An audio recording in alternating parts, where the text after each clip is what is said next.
beginning, in regards to if you are on the GC process, is there a possibility that you would also be on the H-1B? And then tied to that also, is it possible to be on both processes? So there was a point in time when we did do both. And it made sense initially because we were gauging the timelines of different things, and so it made sense.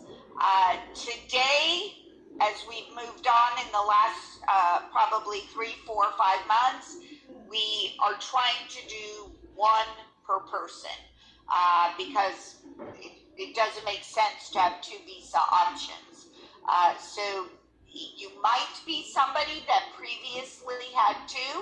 Our goal is, depending for those of you that applies to, our goal is to focus more on the green card if possible. That means you enter under permanent residency and we don't have to file any other visas for you. But everything depends on where you are in that process.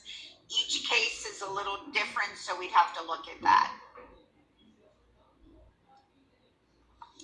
How do you know if you're on the green card path or the HB1 lottery path? I think if you've spoken to Rachel, she certainly can look at your profile and let you know. If you have been filed for both, we will look at exactly where you are in the process and then certainly be able to tell you which one we hope would be the dominant visa. There is a question about job, what states jobs are in. Today we have jobs in Florida, the Carolinas, California, Ohio, Missouri, Chicago. Those are the ones that come to mind quickly. Julia, have I missed any?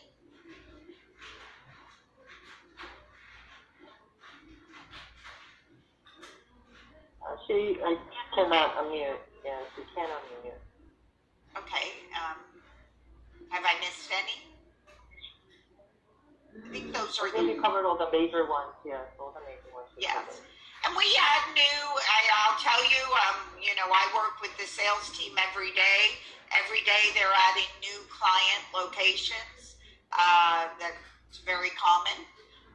So, you know, every day we're talking to new clients who have medtech needs in their facilities, so it changes every day.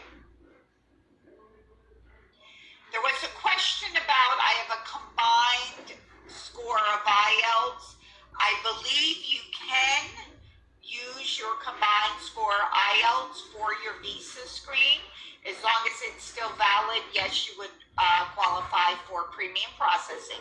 Remember, to qualify for premium processing, there are 2 criteria.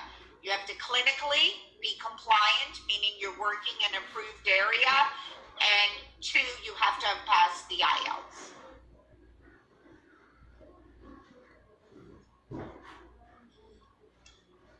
How long? There's another question about the timeline. The typical timeline from labor cert to embassy interview, I'm going to say, is somewhere around the 18-month mark. We'll call that an average. Some can be less, some can be more. Everything with immigration is a little bit unpredictable right now. That's because of COVID. So it isn't because our government has restrictions, it is because of COVID.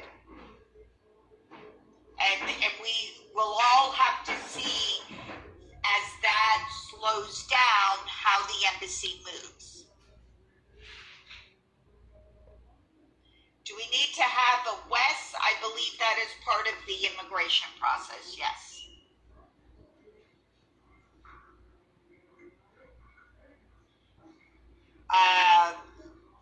The current salary rate for medtechs, I would prefer not to discuss salaries over a broad case. There are various variables that are considered and looked at for salary. The first one is we look at prevailing wage. In all instances, or most instances, I'll say not all, but most, our salary is much higher than the prevailing wage. But there are some differences, in particular for an H-1B, not for a green card, but for an H-1B, there are variables that have to be considered across the country. For a green card, it's a flat, stable rate. If you have a specific question about the salary for your profile, then I would suggest you speak to Rachel about it, and certainly she will answer that question for you.